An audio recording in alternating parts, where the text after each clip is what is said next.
ଜଣେ ସକାରାତ୍ମକ ମଣିଷକୁ କେଉଁ ବିଷ ବି ମାରିପାରିବ ନାହିଁ ଏବଂ ଜଣେ ନକାରାତ୍ମକ ମଣିଷକୁ କେଉଁ ଔଷଧ ବି ଠିକ୍ କରିପାରିବ ନାହିଁ। ଯାହା ସ୍ୱୟଂ ଭଗବାନ ଦେଇଥାନ୍ତି ତାକୁ ଛଡ଼େଇ ନେବାର ଶକ୍ତି କାହା ପାଖରେ ନଥାଏ, ଆଉ ଯାହା ସେ ଛଡ଼େଇ ନେବା ପାଇଁ ଚାହାନ୍ତି ତାକୁ କେହି ରଖିପାରିବେ ନାହିଁ।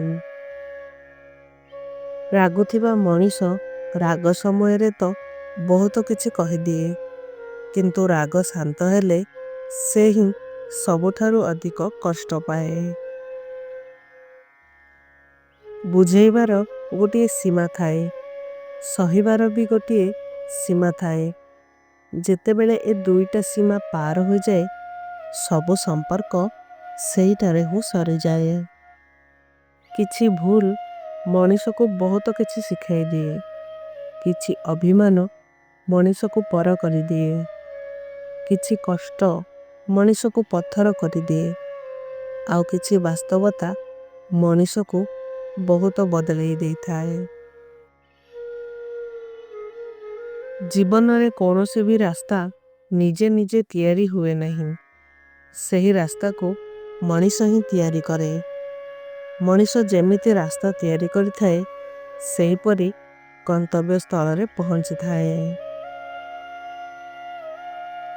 ଶବ୍ଦ ଏକ ପ୍ରକାର ଭୋଜନ, କେଉଁ ସମୟରେ କେଉଁ ଶବ୍ଦ ପରଶିବାକୁ ହୋଇଥାଏ ଏହା ବୁଝିଗଲେ ଏହି ଦୁନିଆରେ ଶ୍ରେଷ୍ଠ ରୋଷେଇଆରେ ପରିଗଣିତ ହେବ।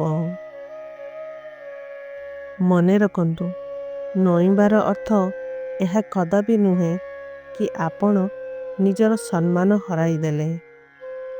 ପ୍ରତ୍ୟେକ ମୂଲ୍ୟବାନ ଜିନିଷକୁ ଉଠାଇବା ପାଇଁ ବି ନଇଁବାକୁ ପଡ଼ିଥାଏ।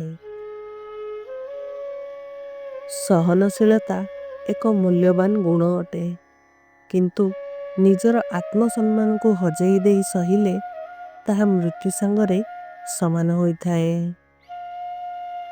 ଭିନ୍ନ ଭାବରେ କାମ କରିବାର ଶୈଳୀକୁ ଆପଣାଇବା ଉଚିତ, ଏଥିପାଇଁ ନିଜକୁ ପରିବର୍ତ୍ତନ କରିବାର କୌଣସି ଆବଶ୍ୟକତା ନାହିଁ।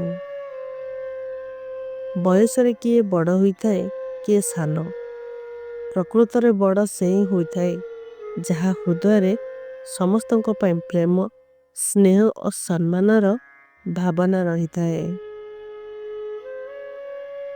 ସମୟ, ସମ୍ପର୍କ, ପଦବୀ ଓ ଶରୀର ତୁମ ପାଖରେ ସବୁଦିନ ପାଇଁ ରହିବ ନାହିଁ। ନିଜ ଆଚରଣ, ସ୍ୱଭାବ, ବିଚାର ଓ କର୍ମ ସବୁଦିନ ପାଇଁ ତୁମ ପାଖରେ ରହିବ।